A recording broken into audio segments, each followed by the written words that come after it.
Yo, people, good evening. Welcome to Lead Judges TV. I'm your host, Dan Potts, as always, and I'm with Lead Judges. And I've got something a little bit different for you tonight. We're missing Arsenal a bit. We've obviously got England, so why not combine the two? We're going to try and put together, both myself and Lee, an Arsenal 11 that are all English. Yeah, that is what the plan is. There's a lot to be discussed, believe it or not, and we'd love to get your opinions also in the chat. Good to see you all, so many of you already in the chat. Great stuff. We'd love to be an interactive channel, so please get your questions in, get your comments in, and I'll whack up as many as I can. Lee, how you doing, mate? Oh, I've had better days, Dan. I've had better days. I've gone football today. What's going on? I've gone football today, and you have a little stint in goal. And well, I've just got in there. I've only been in there a couple of minutes, and God, a fella called Andy's got a shot in. They call him Hot Shot Andy. He's hit one night, you know what I mean? And it's really hurt my hand. I bent my hand back. Didn't even see it coming. It was a great save, but I didn't even know nothing about it. But I've hurt my heart, my hand, my wrist. Not in good. Dear, mate. That's why you don't go in goal, mate. You know, you just say, "Oh yeah, I had my turn," and then you just don't go in. You have to just have a little turn in goal, like, you know what I mean? It's good for my age because you get a bit of a breather. But my God, I'm in a bit of pain. I ain't gonna lie. So that's why I'm a bit late, because I had to dip it in the old ice bucket. And you know what I mean? In a lot of pain. Morning, mate. I'm a warrior. I'm a warrior, so I'll keep going, like, you know what I mean? So yeah, you know it, mate. You know it. Big Steve, massive shout out to Big Steve in the chat. Steve. What a cool bit of music there. Hope you boys are all. We put that together. Like, you know what I mean? I wonder who put that bit of music together. If you haven't done so already, get yourself over and follow Big Steve on Twitter and Instagram. Very, very talented boy. And massive gooner, which always helps. So get yourself over and follow Big Steve. Judge, we've got to try and do this, mate, and it's not going to be easy. We're just talking a bit off air about some of the players that are going to miss out, some of the players that you can't be decided on, and it may be that it changes throughout. You know, it might even change each other's minds. But let's start in goal, because I think this one was fairly easy for me. It was anyway. I don't know about yourself. I can only go by my era, so my team is going to be different to yours. I can't see how I can put someone in that I never saw play live or on the television. So I've only gone for players in my era. And you're a little bit older than me, Judge, believe it or not. I know some people won't believe it. Yeah, won't believe that, will you? It's hard to believe. That's very hard to believe. But there you go. It is hard, mate. So talk to me about the goalkeeping situation at Arsenal, Lee. Who was kind of considered for you? Because for me, it was quite easy. Well, I think there's only one in David Seaman, but you know, John Lukic would have to be considered. Now, I'm looking at it as an English, but I don't know if we're actually speaking about doing this of uncapped players that have never played for England but have played for Arsenal. And I'm not 100% sure that John Lukic has been capped by England, so he would be very, very much in there. Consistent goalkeeper for us for a few seasons. George Wood, of course, was Scottish, was one of the goalkeepers there. Jimmy Rimmer was another goalkeeper, but Pat Jennings, of course, was Northern Ireland, and then it was David Seaman. And through all of those times, Almunia could have actually been put in goal for us, because he never played for Spain, and they always talk about him becoming English. So there you go. So awful goalkeeper, Almunia. Well, realistically, since David Seaman ain't been great, it would be nice to see us get another English goalkeeper, and it would be Sam Johnson for me at West Brom. I think that we're apparently gone into pre-season, but let's be patient. We've gone into pre-season with no goalkeeper. But let's be patient, as they say. Let's be patient. I don't know what's going on at Arsenal Comedy Club, but something is going on at the Arsenal Comedy Club. They've got no goalkeepers. There's no midfield players, and but let's be patient. Let's not panic. Oh, Lee, you don't normally tickle me that much, mate, but that was funny. To be honest with you, mate, people keep telling me trust the process and be patient, but I just laugh now, because what else is there that you can do? So I think we decided on David Seaman. I must admit, I did something the other day on England players, and I don't think I've seen a goalkeeper with as good coordination as David Seaman. I honestly don't. I think the coordination was exceptional. I think he was outstanding. And you know, when you get like a good back four, Lee, and you always get the goalkeeper that they always say, don't they? Oh, well, I'd be all right in goal with that defence ahead of me. I think that's unfair, to be honest, on David Seaman, because I thought David Seaman gave that defence the confidence as well. Do you know what I mean? So I think that if you look at David Seaman, what he did with his saves and his coordination, but actually he gave the back four, who were very good, by the way, for club and country, that bit of confidence. That always helps when you're a centre-half, as you'd know. Do you know what I mean? Yeah. Without a shadow of a doubt, I think he gives everybody. Listen, let's talk a little bit about David Seaman and when he signed for Arsenal. You know, a lot of people weren't happy about it then, you know, believe it or not, because wanted Lukic, Well, you know, John Lukic has done well for us, and it wasn't really, you know, a little bit like perhaps like something like Ben White at the moment. Why are we going for Ben White? But you know, there was a little bit of that at the time. But George Graham come out and said, big fan of Lukic, but David Seaman is the best. Now, I wouldn't say that if he was the best or he wasn't the best, but in and around that time, you know, he was definitely up there. But it wasn't such a. I wouldn't say there was this massive, he's the best goalkeeper in the world at that time. But what he done is he come in 1990 season, 91 season, and he just blew away every Arsenal fan and watched that. He was absolutely superb.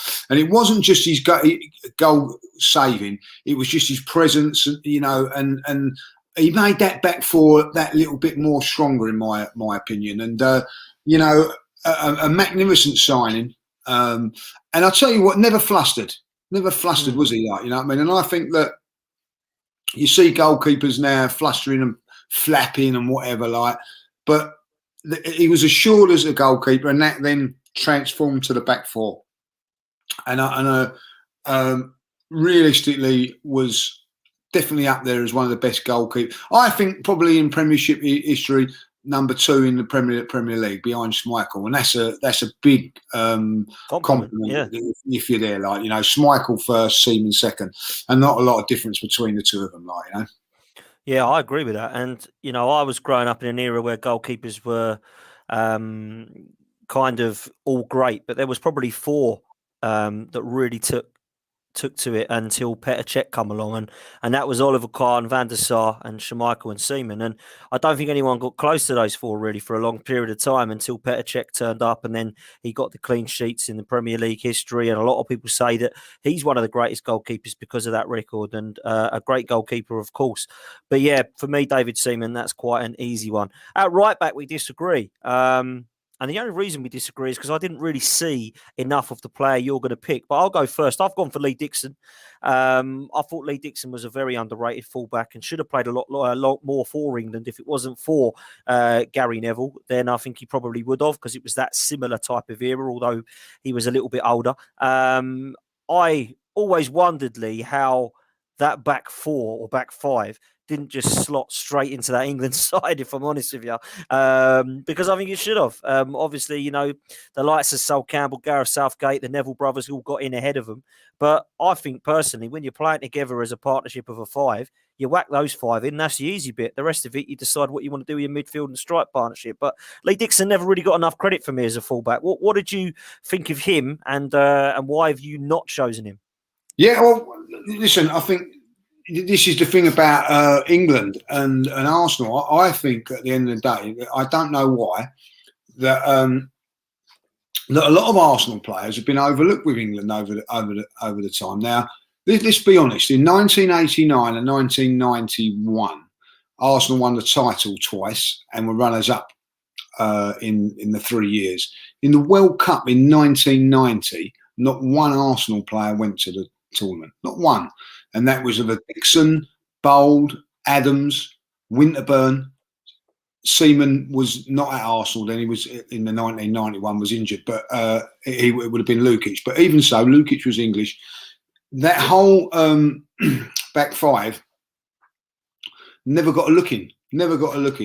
Lee Dixon played for England on and off, not all the time. I thought was a fantastic right back, if I'll be honest. But I've gone for somebody else at right back, and the reason I've gone out is just because he had a better England career, and I've gone down that route. That's probably had better England careers than Arsenal careers. Now, Lee Dixon had a fantastic Arsenal career and has a better Arsenal career than the man I'm about to mention. But when it comes to internationally, this guy was definitely up there as an international right back, and that's Viv Anderson.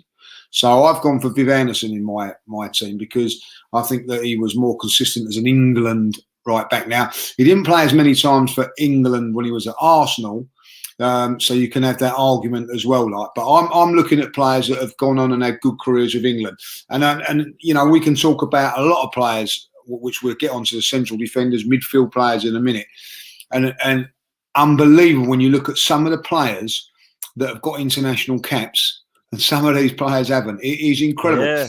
And this is why I'm you know, a little bit anti-England on certain things, because, do you know, I'll ask you a question and then I'll ask it in the chat. Which club has got the most representative players from England? That's like, which club, or currently, that has had more players representing them for England, like, you know, than any other club? Man United. You know, did you say Man United? All right, we'll leave it. We'll leave it in the chat. We'll leave it. Leave it in the chat, like, you know what I mean? Well, some people are saying Spurs. Skegness Dave saying Tottenham. It is correct. It is correct. Is it really? And that tells you everything you need to know about England. We've got Brighton, Arsenal. No, it is Spurs. It is Spurs. And you look at that. Wow.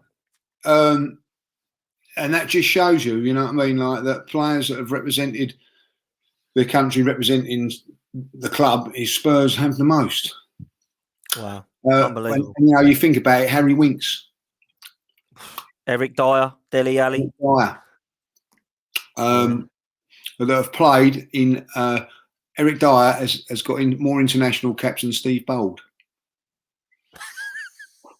That is a worry, isn't it? He's got more caps than Michael Thomas. So I'll tell you what, someone is loving Welbeck. Joey is loving Welbeck here. He's like, get Welbeck in this side. Welbeck has had a good international career, you know. He has, to be fair. Yeah, he has. I think his record, you know, at one stage was absolutely quality for England. I was just about to say, it's probably as good, if not better, than Ian Wright, and someone just put it up there. Well, there you go. Better than Ian Wright. So you would have to say, like, you know, on the basis of that maybe he could get into it, like, you know. As Skegness Dave said, well, it depends. Nigel Winterburn. There you go. See, it's crazy, isn't it? These players that have done one titles or that didn't do it for England.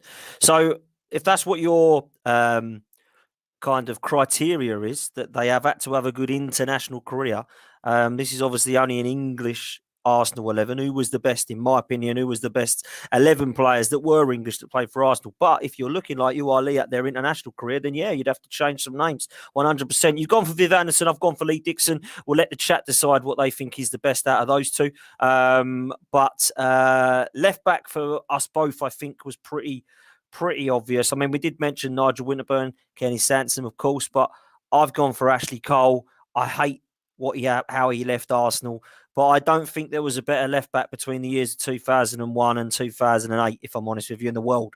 So I'm going to have to go for Ashley Cole. What about yourself, mate? I am going to go for, again, I think Kenny Sansom was an outstanding left back, you know, was brilliant. But Ashley Cole, 100 caps, and unfortunately over 100 caps, and unfortunately a few, not as many of them with Arsenal, a lot of them with Chelsea as well, where Kenny Sansom got the majority of his England caps for Arsenal, playing for Arsenal. So that's a very, very difficult one. But for me, I think Ashley Cole would probably just nip it, if I'll be honest, international career as well. So I've gone Ashley Cole as well, but very, very difficult. Yeah, it is difficult. And I think, you know, as much as I think Ashley Cole, a lot of the majority of the fan base hate the way it ended, I don't know that I can blame him too much. And I know a lot of people will scoff at that and say, oh, you're joking. You know, he was at one of the best clubs. Yeah, he was. Unfortunately, he looked at the future of the club and he said, do I want to go and play with John Terry and Frank Lampard at centre-back and centre-mid, or do I want to go play with Senderos and Denilson? What would you do, Lee? I think I'd go and play with Terry and Lampard. So I think he just saw where the club was going and how ambitious it was going to be. So I don't 100% blame him. I don't like the way it happened because it was all greed in terms of the 5 or 10 grand extra he wanted a week. But the guy had class, mate, and it was his defending as well as his attack that was so great. I don't think we've seen a style of player before him, really. I think we're starting to see left backs try to emulate Ashley Cole, and I don't think that Ashley Cole, there was anyone before him quite like him, if that makes sense. I mean, Paolo Maldini and Roberto Carlos were world class, but I think Ashley Cole took over from those two. I don't know if you agree with that. Yeah, I agree. I think at one stage there, I think in 2002, 2003, 2004, I think I remember when he had the battles with Ronaldo and all that, like, and they was both in their prime. Ashley Cole come up probably on top, and I think at one stage of his career he was the best left back in the world. And there you go. Would you say that Kenny Sampson was, or a lot of Arsenal players? There's not many you can turn around and say off the back of my head that I can say, right, or the top of my head, shall I say, that there's the best I've ever seen. Vieira probably in the position that he was, Bergkamp, Henry, Ashley Cole. You know what I mean? Like, Yep. So that's why Ashley Cole probably has to get in there. Yeah, no, 100% agree. I think we both agree as well on the centre halves. Been a few though, mate. So I'll let you take this one. Discuss, because there's a few English centre halves over the year that probably don't get the credit they deserve. But there's two that stand out for me. But I'll let you take this one, Lee. Yeah, I think there's been some fantastic central defenders for us. We've always had good central defenders. Some of them not English, if I'll be honest. But we've had a few of them now, and I'm going to mention a few. Matthew Upson would have to come into the recognition. He had a few international caps and was in there. Steve Bold was fantastic, but hardly any international caps. Martin Keown got a few caps, which deservedly so. So I think that he would have to come into the equation. But for me, it has to be Sol Campbell and Tony Adams. Tony Adams, if I'll be honest, had a bit of a checkered England career. If you look at it, I think his first Euros was '88, and he had a bit of a nightmare against Van Basten. I don't know if you remember it, or you wouldn't remember it, but he got the runaround by Van Basten in '88, got a hat trick, and was dropped after that. And if I remember rightly, like Bobby Robson didn't pick him for the World Cup in 1990. And I don't think he got in. I don't think he was in the squad for the Euros in '92 neither. And I tell you that the player, the manager, got a lot of criticism, but brought him back was Graham Taylor. Graham Taylor brought him back straight away. Yeah. I think in about '93, and obviously that was them getting back into the international side, and then obviously that was it. Then he was the mainstay for about 5 or 6 years. So it didn't start. I've got to agree with Dave here as well, because when he was singing the anthem, Tony Adams, he was like no other. Him and Stuart Pearcey saying here, I must admit, you're a 96. Just gives you goosebumps just watching those. Yeah, you know what I mean. Like that was a fantastic team, by the way, under Terry Venables. And if you've not seen the Terry Venables documentary on Sky at the moment, I recommend you go and have a little look at that, because it's good viewing, even though there's a little bit of Spurs history with Terry Venables. It's still a very, very good watch. And when he went on to do for the England thing, was fantastic. And let's be honest, when you look at those Euros and you look at the Euros now, the teams that we had to play to get to the semi-final, Spain, which was a very, very good side at the time, Holland were a strong unit, and we brushed them aside, and we got to the semi-final, and now we never won that semi-final. I do not know. If we'd have won that semi-final, we'd have won it. But I thought that was a great tournament. But Tony Adams was stonewall in that tournament, and it didn't start off too well for him. I don't know if you remember, give away the penalty against Scotland, Tony Adams, in the yeah, he did in that game, and but which Seaman saved, lovely. Seaman saved,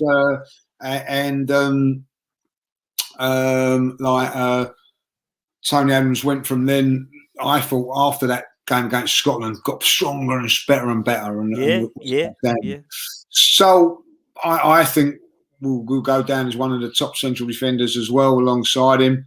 I've always said this, when Tony Adams left Arsenal and the team, no one ever turned around and said, "Oh, we missed Tony Adams, we missed Tony Adams." That was because we got Sol Campbell, and that is the biggest compliment that I could give Sol Campbell. And I can tell you this now, 20 years later, he's still winding up Spurs fans, getting under their skin.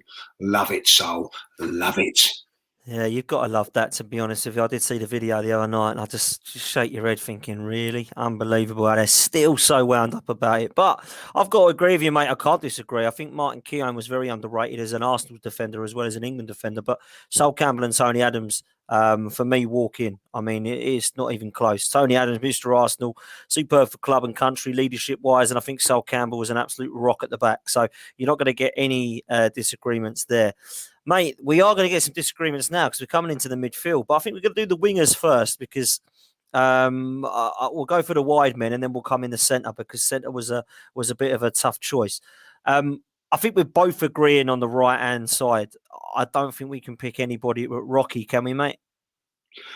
Yeah, I've gone Rocky. When I watched him on his debut against Denmark, a 0-0 bore, freezing cold game. But didn't get the games that he deserved. You could actually look at Walcott. You know, probably had a better international career than Rocky, if I'll be honest.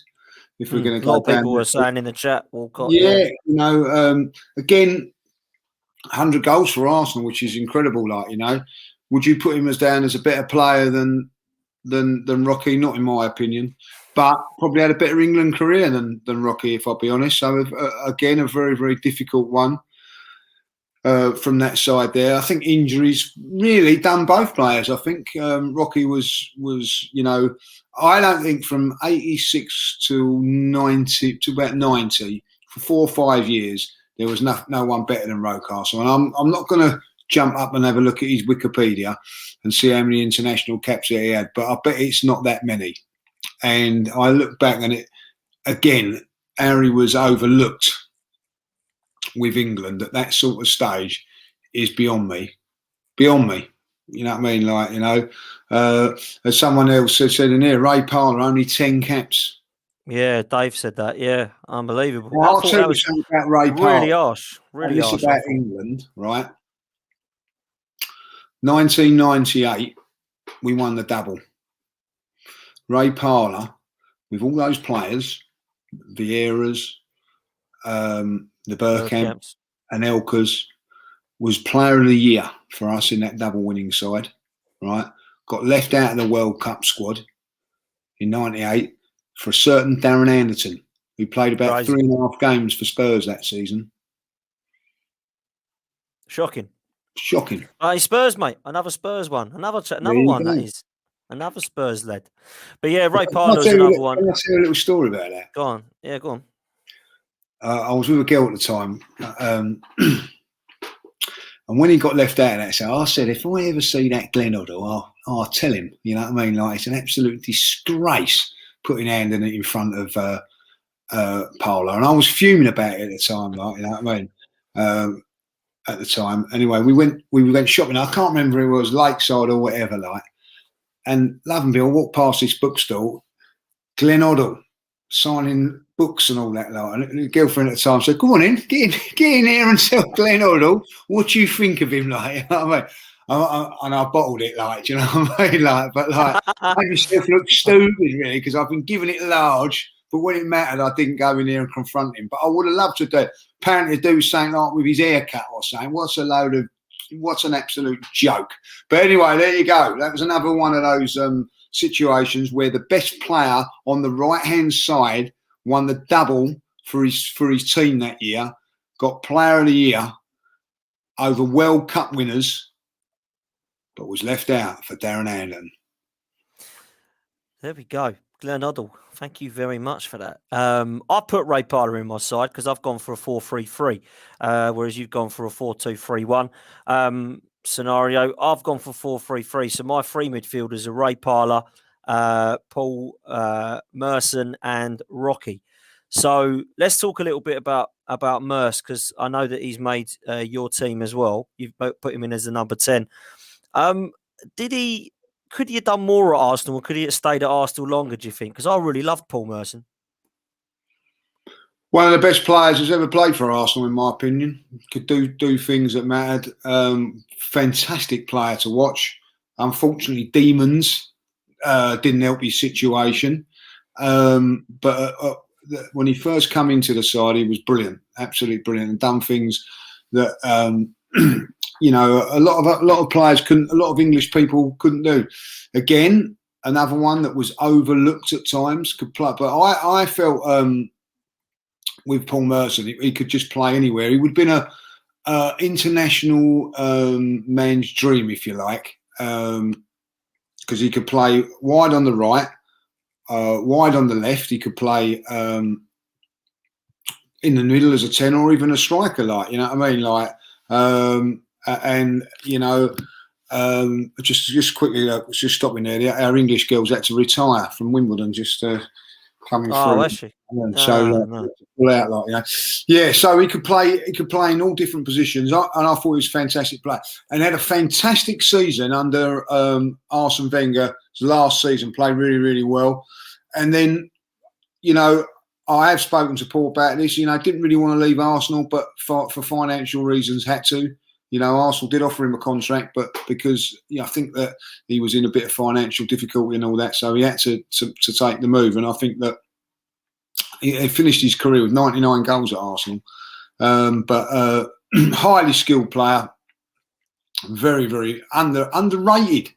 You know what I mean, at international level and at Arsenal at times, and gets a little bit stick now because he's a bit critical of the Arsenal, but was one of the best players to I've seen in that era of playing for Arsenal. There was a time when he could, you know, he would just open up things and make things happen, and had a goal in him as well. Like, love to chip goalkeepers. I don't know if you ever look at his best goals, there'd be a few of them in there, like, you know.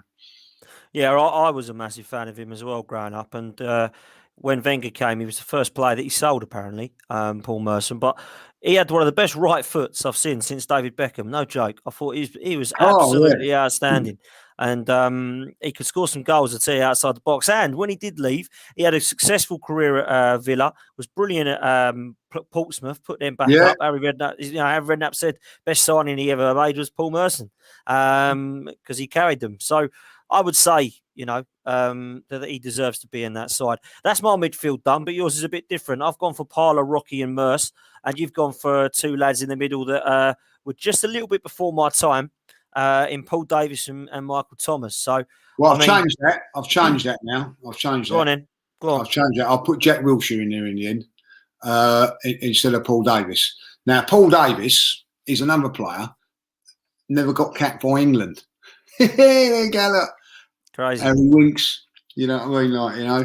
So, but I've just gone there. Jack Wilshere, I'm going to say this now. When I see him at 19 years of age, we've been blessed with Cesc Fabregas, Aaron Ramsey, and Jack Wilshere, those sort of teenage players, how good they were.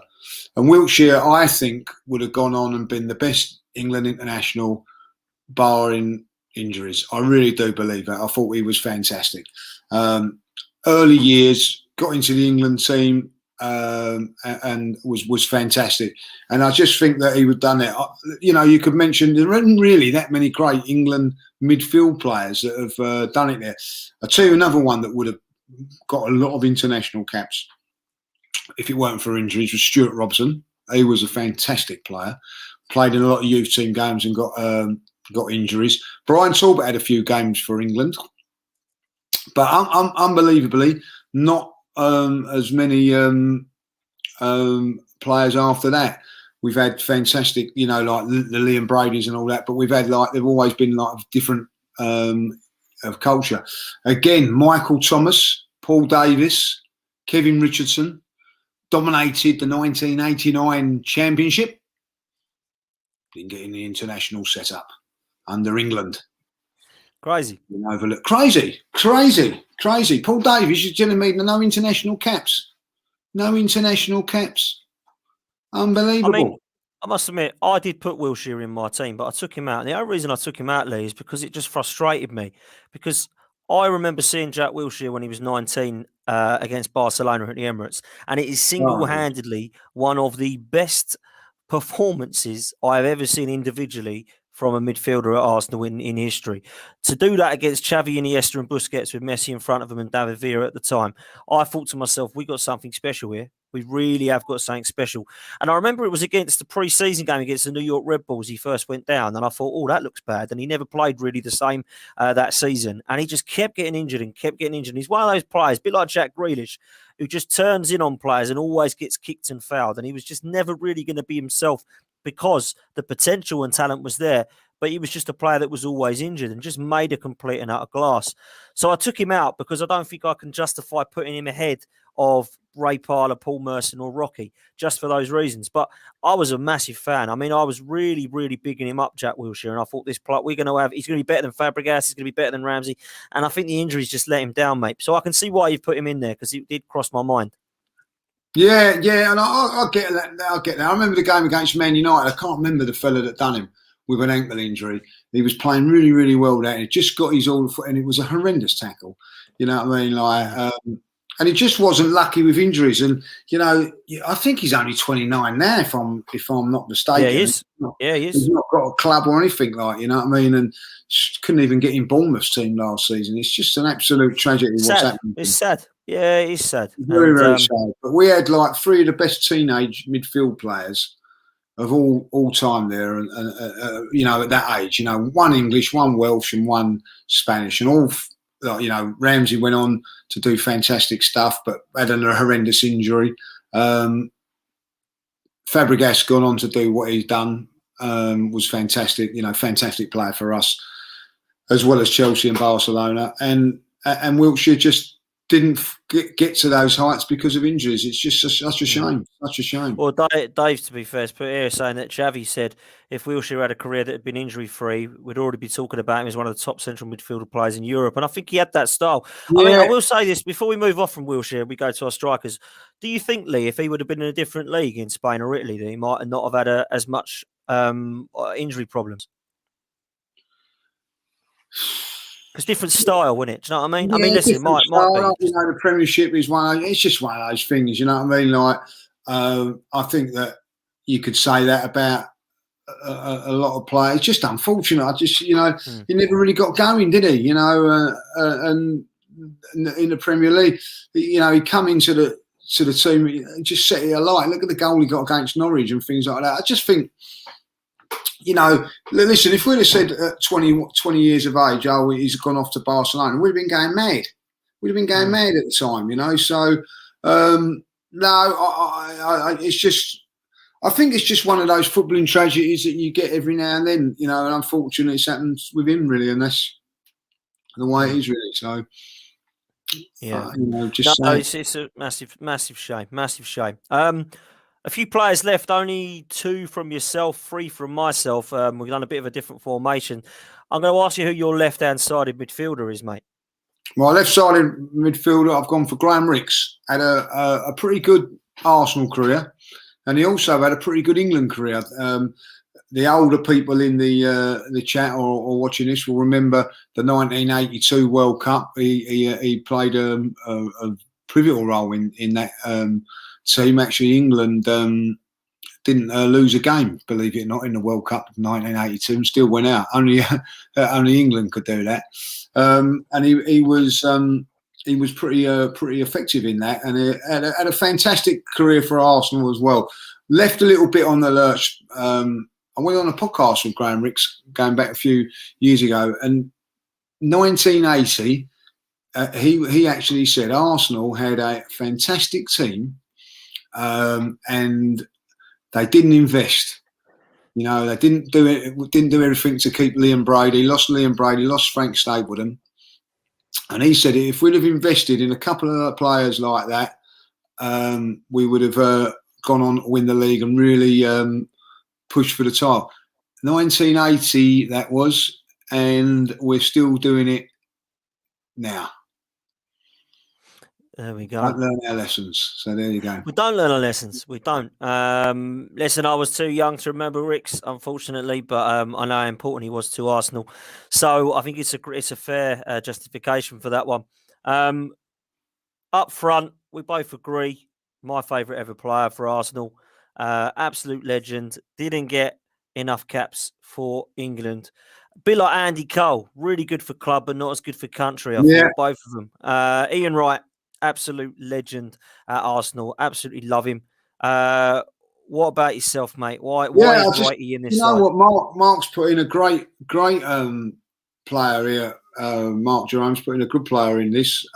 Tony Woodcock, 42 international caps and was England.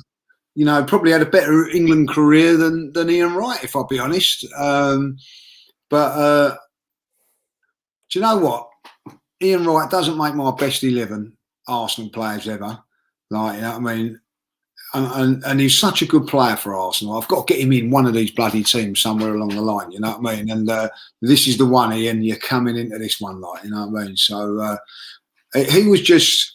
Again, I'm going to say this now, if people don't remember it and may not remember it. When Ian Wright signed for Arsenal, he was actually not a lot of Arsenal fans weren't happy about it. Weren't agreeing with it. Kevin tells a story that Kevin was struggling with injury in pre-season and struggling to get fit at that stage, and they needed another striker. So along come Ian Wright, and he gets it there. And I have to agree with what people are saying about Danny Welbeck. Let's give it a shout out. Like, you know what I mean? Done a particularly good career for England as well. What about this one? David Platt, yeah. Towards the end of the career of his England career, we got David Platt. But 88 caps, David Platt. Now, I would never have thought that.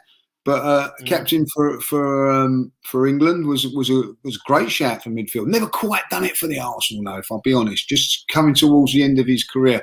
Yeah. Paul Mariner is somebody I said, Mark, a little bit earlier on, come to Arsenal just towards at the back end of his career. It was fantastic footballer he was. Really, we had a season at Arsenal then when Charlie Nick was up front with Tony Woodcock, and Donnell was manager and brought in Paul Mariner and played Paul Mariner and Tony Woodcock, Charlie Nicholas just behind. Man of before his time, this number 10 role. Charlie Nicholas was played in it, and Arsenal then went on to do really, really well for that season. Played some really entertaining stuff, and we was up there for the first time, challenging for a few things.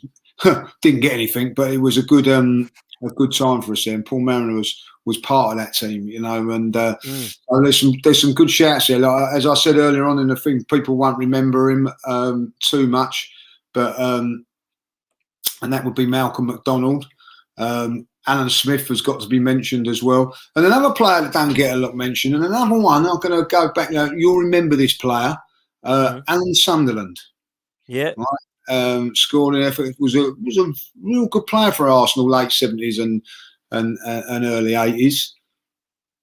Overlooked by England. Just saying again. Like, you know what I mean? So there we go. If you want to be an England superstar, don't sign for the Arsenal. Yeah, it's very true, and we'll come on to that in a minute because I've got a question about that. But there's two more players for me. You've given your 11. The two that I've gone for, Ian Wright up top, obviously. He needs some players that can head him the ball down to him. So I've gone either side of Ian Wright with Alan Smith and Kevin Campbell. I don't think you can get two strikers better to keep the ball, hold it up, and flick it on to Ian Wright to nod in. So that's what I've gone for. Let's talk a little bit about... Yeah. No caps for England. What was he overlooked by? Must have been someone. Teddy Sheringham, another Spurs lad or something, was it? Teddy Sheringham, Les Ferdinand. Yeah. Alan Shearer, Ian Wright. I'll tell you what, Kevin was in an era, if I'll be honest, where there was a lot of bloody good England strikers, if I'll be honest. Yeah, it was. Like, well, all right, I can understand that to a certain degree. But a record that I know Kevin's... I don't know if Kevin's proud of it or not. I would be proud of it. He is the if no one knows this, is the highest goal scorer in the Premier League without an international cap. That's a good record, isn't it? I think it's a good record. Yeah, I think it's a good record. Like, so Fowler and Colin Moore mentioned in there as well. Yeah, just saying that. Yeah, he deserved, by the way. Quality player he was. Like, you know what I mean? Who's that? Sorry, Fowler. Fowler. Oh, do you know what? Best finisher. Best finisher I've seen. I'll say this now. Probably one of the best players, all-round strikers that I've ever seen was Stan Collymore. Never fulfilled his potential. He had everything. Pace, power, skill, could head a ball, shoot with either foot. Wonderful, wonderful player. Never quite done the business. Well, I'll say this now. I'm going to say this now. Someone whack it up in the chat. Kevin Campbell never got a cap. And there was a player for Bolton that got caps. Played for Bolton. Had one season where he got a couple of caps. Oh, I know who you mean. Yeah, a travesty. If anybody can think who that is. Yeah, I know who you mean. Yeah, I can't think of his name now. Oh, right, sorry, I thought you was Kevin Davis. No, not Kevin Davis. No, he played a couple. What era? What year?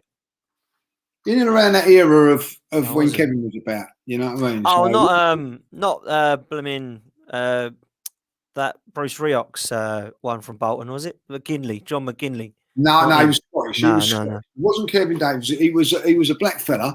He played up front. Oh, Ricketts. Someone. I think it was something like that. Michael Ricketts.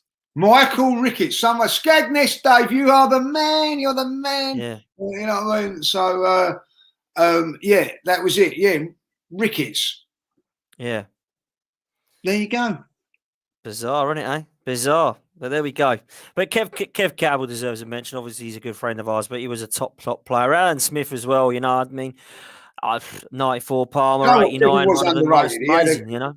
He had a couple of scenes at the Arsenal game when he was, you know, I think Kevin come in, and the one thing that didn't go in his favour, and I'll be honest with you, he was like heaped with all this pressure of being a massive goal scorer in the youth teams, and it was like there was a bigger expectation of him coming through than what he probably was a little bit unfair on him, like, do you know what I mean? But he come in and you know, great attitude and that, and which is, you know, gone in later life has been a lovely guy. But he had a couple of seasons when he was, and he had the season in when he come into the team 1991, and then he was fantastic for Arsenal. He was like, you know, scoring goals and everything like that.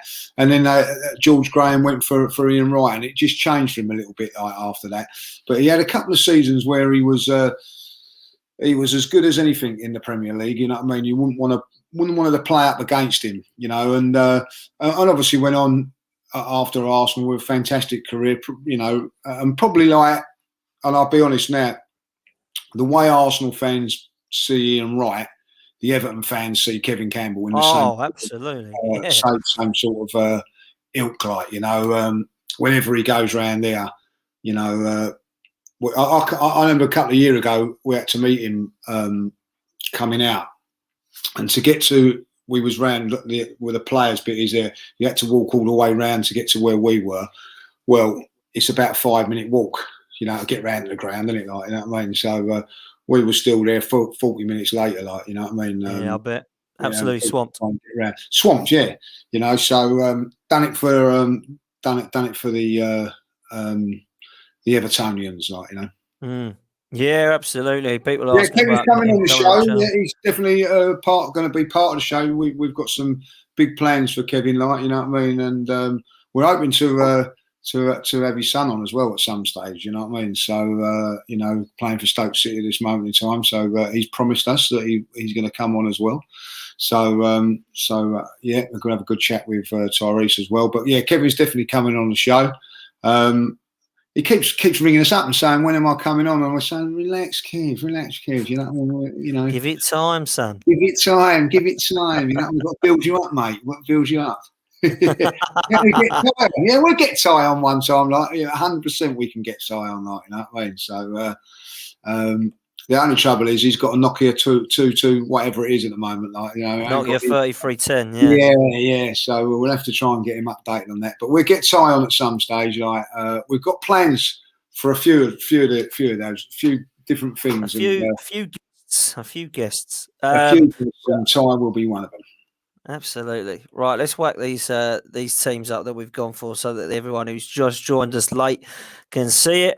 This is who I've gone for mine. David Seaman in goal, Lee Dixon right back, Tony Adams right centre back, Sol Campbell left centre back, Ashley Cole at left back. I've gone for three in midfield, Ray Parlour defensive midfield with Rocky and Merson either side.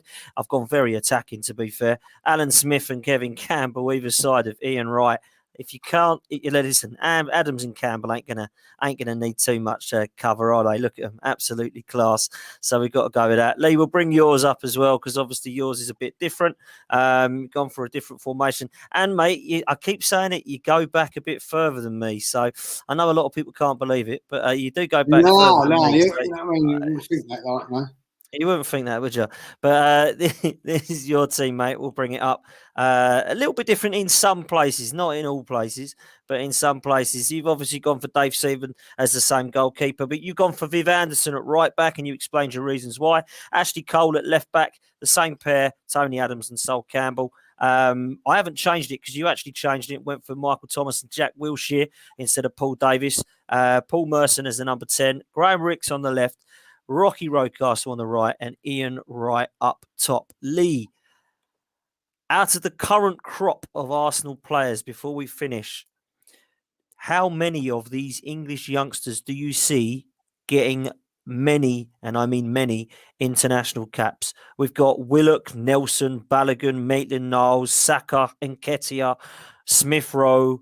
How many of those youngsters do we actually think are going to make it in an England shirt? We've seen Saka already.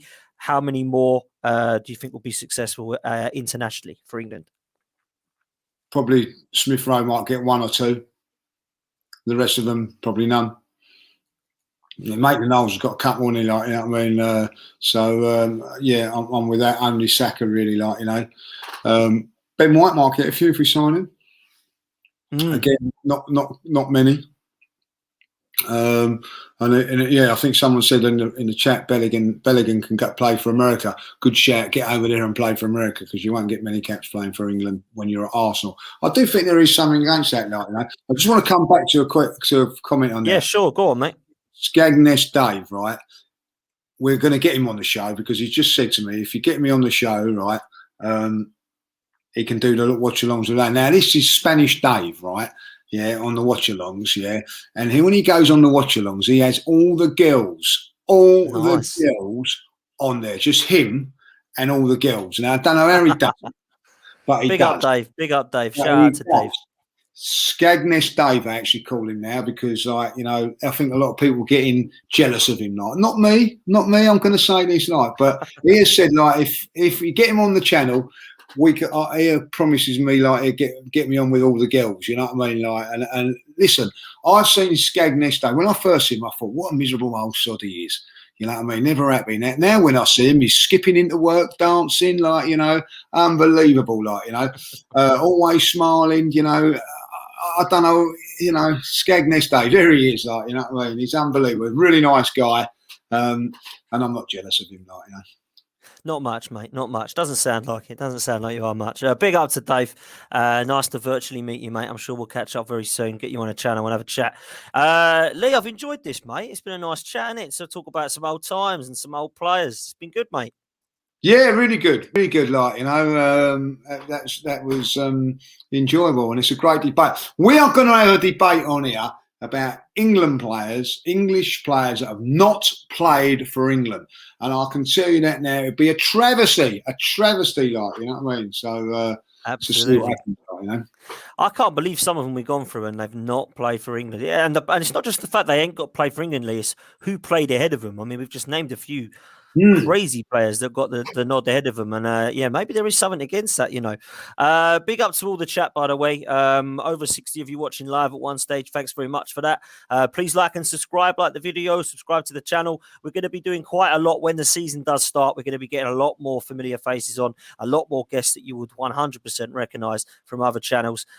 Lee's got a lot of contacts, and a lot of people like Lee Judge. I don't know why, but they do, and they want to come on and say hello. So it should be a good channel, and we will watch it grow. If you haven't done so already as well, I've just got to say one last thing. If you haven't done so already, go and watch the Wimbledon special of Lee, because I tell you what, That is a bloody good video. It's only 7 minutes or so long. And I've got to big up Sam because our social media lad behind the background, he's been absolutely top notch. All Lee's done is just gone round, done his work, done a few clips, didn't you? I sent them all to Sam and he's put them together lovely and a bit of background music. And it's a real good watch, isn't it, Lee? So get yourself over and watch that. Yeah, he's done a fantastic job. He's actually made my camera work look good, you know what I mean? How can you know, and I ain't the best on technology and everything like that. But, you know, it's something different if you go and have a look at that. Like, do you know what? I'm well pleased with it. And if it can get a few more views and that, we're looking to do some more of that sort of stuff. And I really enjoyed just doing that. And when it got put together, on by Sam, I'm really pleased with it, and like you know when he's just do something and you feel like you've done something. Do you know what I mean? Like, and I feel very very proud of that. So and Sam's made me look a lot better. He could have actually done me a little bit of a makeover, put a wig on or something, but he didn't do that. But we'll let him off. Oh, he can't work miracles, mate. He can. That's harsh. That's harsh. He's a miracle worker, like, you know what I mean? Top man. Big up Dave as well. Appreciate the comment and appreciate everyone in the chat tonight. It's been great. Top guy, Dave. Top guy. Really, really, really nice fellow. And you know, he's got his own studio. I'm going to hopefully pop down there and going to sort out some stuff with Dave. And I'll tell you what, nice, he's a nice guy. And yeah, if you check him out tomorrow, I'm pretty sure he'll be on the watch along because he's, you know, and if he this is the thing I don't like. Well, between me and you, I don't like him, right? Because he can talk Spanish. And the girls, they love it, you know what I mean? So he gives it all the old Spanish, giving it all that, like, you know. And there's me going, you what? So, yeah, so check him out tomorrow. He'll be on there with all the girls. I'm guaranteeing that, you know, I looked at the schedule for the thing. I'm with all blokes, right? All blokes, right? You know what I mean? Right? And I bet he's with all the women. There you go, like, you know what I mean? Oh, you pulled the short straw there, mate. You really have. Thanks, everyone in the chat. Please like and subscribe if you haven't done so already. We will be back tomorrow, I'm sure, to do some stuff. And please keep in contact with us on social media. If you haven't done so already, Lee Judges TV. Help us grow, and we will hope to provide some regular content because it's been good fun, and I hope you've all enjoyed it. Lee, enjoyed it, man. You take it easy. Yeah, I've enjoyed it. I'm gonna have an early night tonight. You know, but you know what? I've been burning a candle at both ends, and at my age, it's not healthy. So I'm gonna. Mate, you go rest up. You go rest up and get an early night, mate. And I hope your wrist ain't too bad in the morning in terms of your goalkeeping injury. Yeah. So you know, it's not going to be good. Like, you know, I don't know how I'm going to lift up those coat hangers in the morning. It's going to be tough. Oh, mate. It will, mate. It will indeed.